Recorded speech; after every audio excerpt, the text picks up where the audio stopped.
The war on terror involves Saddam Hussein because of the nature of Saddam Hussein, the history of Saddam Hussein, and his willingness to terrorize himself. Saddam Hussein has terrorized his own people. He's terrorized his own neighborhood. He is a danger. He's a danger to the American people. And we got to deal with him. We've got to deal with him before it is too late.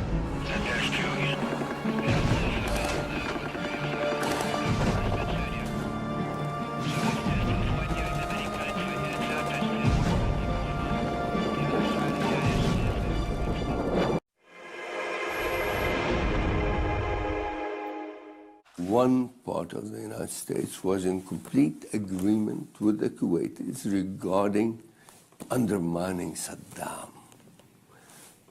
We have undermined Khomeini. Now it is time to get this guy.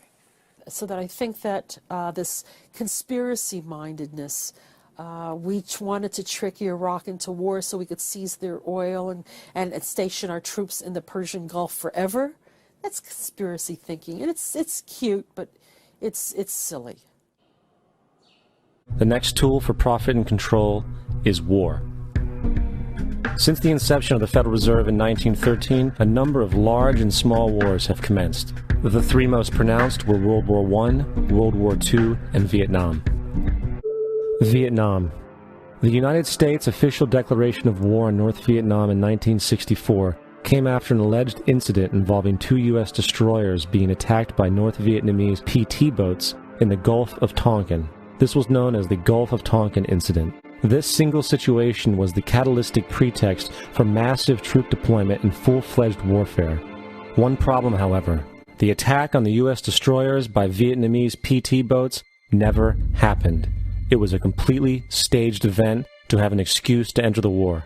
Former Secretary of Defense Robert McNamara stated years later that the Gulf of Tonkin incident was a mistake, while many other insiders and officers have come forward, relaying that it was a contrived farce, a complete lie. Once in the war, it was business as usual. In October 1966, President Lyndon Johnson lifted trading restrictions on the Soviet bloc, knowing full well that the Soviets were providing upwards of 80% of North Vietnam's war supplies. Consequently, Rockefeller interests financed factories in the Soviet Union, which the Soviets used to manufacture military equipment and send it to North Vietnam. However, the funding of both sides of this conflict was only one side of the coin.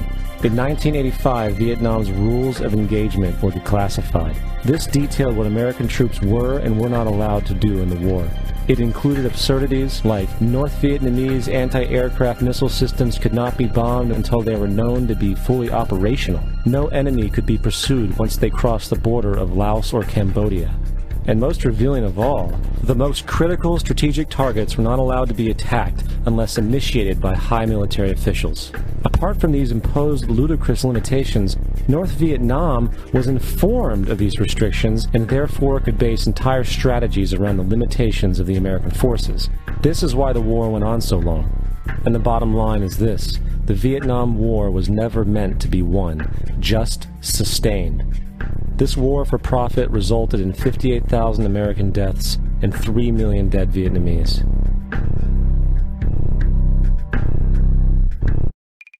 Good evening. A federal judge today ordered the New York Times to suspend temporarily publication of a series of reports based on a secret Pentagon study of how the United States became involved in the Vietnamese War. The order will remain in effect until Saturday afternoon at 1 o'clock. Judge Murray Gurfein said any temporary harm resulting from the suspension will be less than the irreparable harm that could be done to the interest of the United States government. The judge scheduled a hearing on a possible permanent injunction for Friday morning. Wow. That was an NBC Nightly News report from June 15th, 1971 on the court order to suspend publication of the Pentagon Papers. That court case was later decided in favor of the New York Times and the Washington Post and their First Amendment freedoms. Yeah, we do. And it's really about Nixon's handling of Vietnam, his extension of the war. He was elected, of course, to be the tough-minded guy who would finish it quickly. He didn't. He extended it and extended it and extended it And then finally, even when he knew he was going to lose, or the United States was going to lose, said, well, you just got to make sure the communists don't win before November 72.